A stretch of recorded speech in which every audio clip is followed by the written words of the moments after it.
I still don't have concrete answers. Somebody's not telling the truth. Welcome to Ms. Mojo, and today we're looking at the facts, accusations, and theories surrounding Natalia Grace. I want you to know how old I am. I want you to know about my past because I want to know too. There are two sides to every story. In the case of Natalia Grace, though, people have gone back and forth between who's lying, who's telling the truth, and whether one person is being 100% honest. You want to have me give you one word that describes Natalia to me?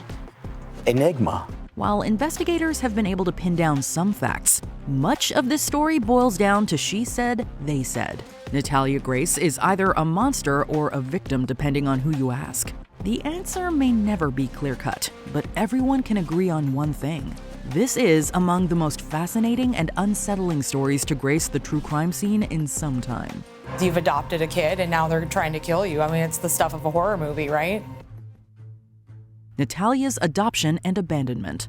Natalia Grace was born in Ukraine with spondyloepiphyseal dysplasia congenita, an uncommon bone growth disorder. Spending much of her childhood in a Ukraine orphanage, Natalia was eventually adopted by Michael and Christine Barnett. We're overcome with joy and emotion. Oh my gosh, that day in and of itself, without context, is one of the 5 greatest days of my life. This wealthy Indiana couple already had 3 sons. Their eldest, Jacob, has autism, inspiring his mother to create a nonprofit special needs learning center. The Barnett family opened up a foundation, a place where parents and kids with autism could go be with other parents and kids with autism and feel normal. Jacob was also the subject of Christine Barnett's book, The Spark, a mother's story of nurturing, genius, and autism. Looking to adopt another child, the Barnetts received a call about Natalia in 2010. Given a 24-hour window, the Barnetts flew to Florida and formally made Natalia a part of the family. The Barnetts celebrated with a trip to Disney World, but things soon took a hairy turn. We went with Natalia to Disney World. We were all excited to have her in the family, and Natalia seemed happy to join our family. At the hotel, Christine prepared to give Natalia a bath. Christine's going to give our brand new daughter a bath, and I hear a shout from the bathroom. This was I'm not playing around, come here right now, Michael. Although Natalia was said to be roughly around 6 or 7, Christine claimed that she found hair in areas that normally wouldn't see development for at least a few more years. This wasn't the last time the Barnetts cast doubt surrounding Natalia's age. The Barnetts allegedly discovered signs of menstruation and found that Natalia was much taller than another girl with the same form of dwarfism. There's no way anybody could look at this picture and say those two are the same age. Even more concerning, the couple believed that Natalia was attempting to harm the family, claiming that she put pledge in Christine's coffee, hid knives in her room, and attempted to push Christine into an electric fence at a farm. Christine screaming at them, she needs to be arrested. She tried to kill me. She needs to be arrested. She tried to kill me. We wanted charges. We wanted her arrested. These were supposedly enforced by verbal death threats. If you're thinking, this sounds exactly like the 2009 horror film Orphan, you're not the only one to draw that parallel. Making Natalia out to be a sociopath, the Barnetts placed her in a mental health hospital. We had been trying to get her to inpatient treatment. We had been begging people to help us. We had been told by everybody, you need help desperately. Your family's in danger. She needs inpatient treatment. Although Natalia wasn't deemed mentally unstable, some did question her age, with accusations of her, quote, propositioning men. Around the same time that Natalia was in the hospital, her adoptive parents petitioned successfully to have her legally re-aged from 8 to 22. They give her a new birth certificate with a new birth date. They gave her a new Indiana ID. Everything changes from a year of birth of 2003. Back it up 14 years to 1989. Shortly after Natalia's release, the Barnetts sent her to live in a Westfield apartment. She was later moved to a Lafayette apartment while her adoptive family uprooted to Canada. 2013, the Perimeter Institute in Waterloo, Ontario, Canada, wants Jacob, who's 14, to go there to get his master's degree. So we're moving to Canada. Natalia would be taken in by Antoine and Cynthia Mans, who were skeptical of the Barnetts' claims and actions. Who's the true victim and monster? Natalia has denied the accusations against her, swearing that she was the one being abused. That whole thing was just a big chain reaction from one lie. But people don't know what happened in that house. According to Natalia, Christine was the primary source of torment, inflicting physical harm and attempting to set her up with older men. Natalia further claims that Christine pressured her to lie about her age, among other things. Jacob Barnett was supposedly instructed by his mother to kick Natalia down the stairs. It's okay. I feel like I deserve the right to tell my story. I did not tell them that. I didn't tell them about kicking the stairs. Well, kicking down the stairs, we said we're not going to say, right? Although Natalia says that Michael didn't participate in the beatings, she blames him for not stopping Christine. Although Michael has spoken ill of his adoptive daughter in the past, he's since had a change of tune, arguing that Christine abused Natalia and himself. In any case, Natalia believes that Michael still played a major role in her abandonment. Christine is the real monster. Michael is an accomplice to the monster because he went along with everything that Christine said.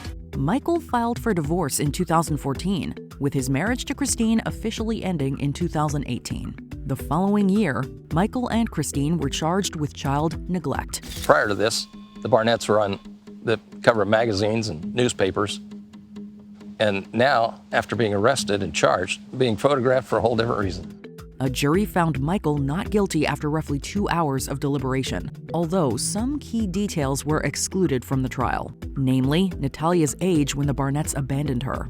It had been determined that Natalia's biological mother was Anna Volodymyrivna Gava, who was born in 1979. The DNA test results came back. It is a match. She is indeed Natalia's biological mother. This is a huge deal and may put this whole age issue to rest. When the Barnetts had Natalia re-aged, her birth year was changed to 1989, which would have made Gava a 10-year-old at the time. It seemed more likely that Natalia was born on September 4th, 2003, as her original records indicated. 4 сентября родилась в 2003 году, в 6:25 родилась в первом роддоме.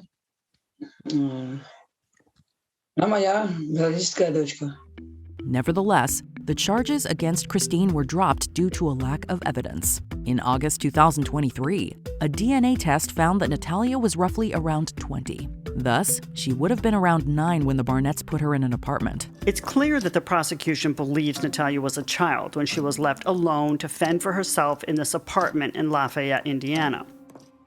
Getting her re-aged to an adult could have been a way for Michael and Christine to protect themselves from child neglect charges. This seems to conclude once and for all that Natalia wasn't an adult pretending to be a child. What remains up for debate is whether Natalia was ever violent towards the Barnetts. Natalia and Michael have since come together, agreeing that Christine put them both through hell. I'm overly sorry about what she did to you.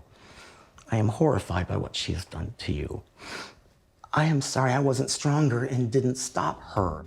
They also denied Christine's allegations that there was a sexual relationship between them. Although Natalia forgave Michael, she still believes that he holds some accountability. Michael, I forgive you.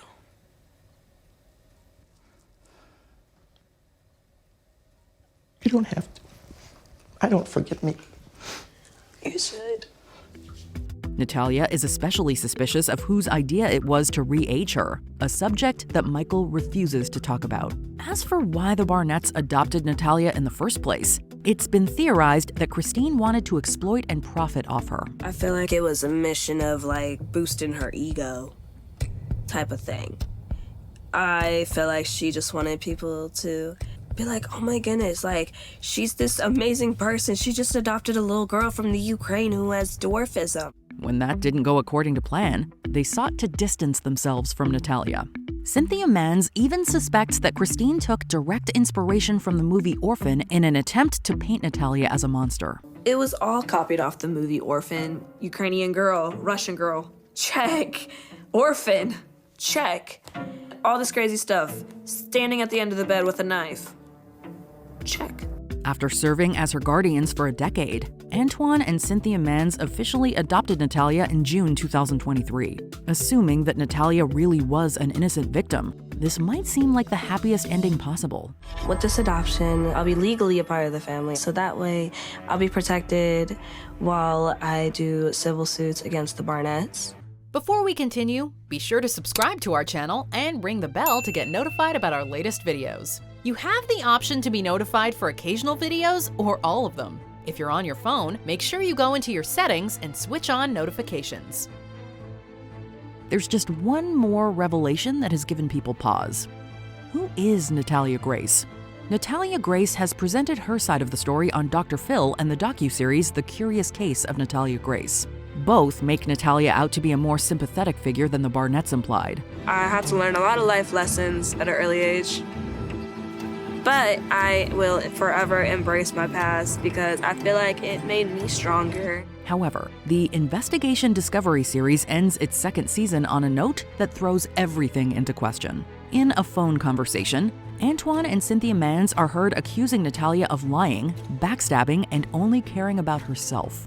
She's done other things too, but this was a new low. Natalia does not have emotions for nothing but herself. While the docuseries exists to inform, its goal above all else is to entertain.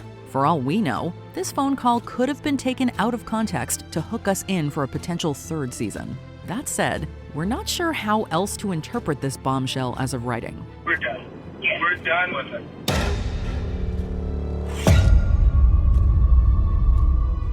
Following the season 2 finale, Natalia posted on social media that she was, quote, doing well, but couldn't elaborate because she, quote, signed an agreement with the show to keep things confidential for now. This won't be the last we hear from Natalia Grace. I just want to stay focused on now because I have a lot of big plans for my life. While a third season of the docuseries has yet to be announced, the showrunners have set viewers up for more. Natalia's story will also be dramatized in a Hulu limited series starring Ellen Pompeo. By that point, perhaps we'll have a clearer answer of who Natalia Grace is. This is a new chapter in the story with just endless possibilities. Until then, she remains something of a mystery. Maybe this is due to limited information and conflicting accounts. Depending on how much the media truly knows, though, Natalia might be an enigma by design. Book 2 is about to be written by me. And that book is going to be an amazing book. I already know. What are your thoughts on the Natalia Grace case? Let us know in the comments. This was hard. But I'm willing to do it. Because everybody deserves a second chance.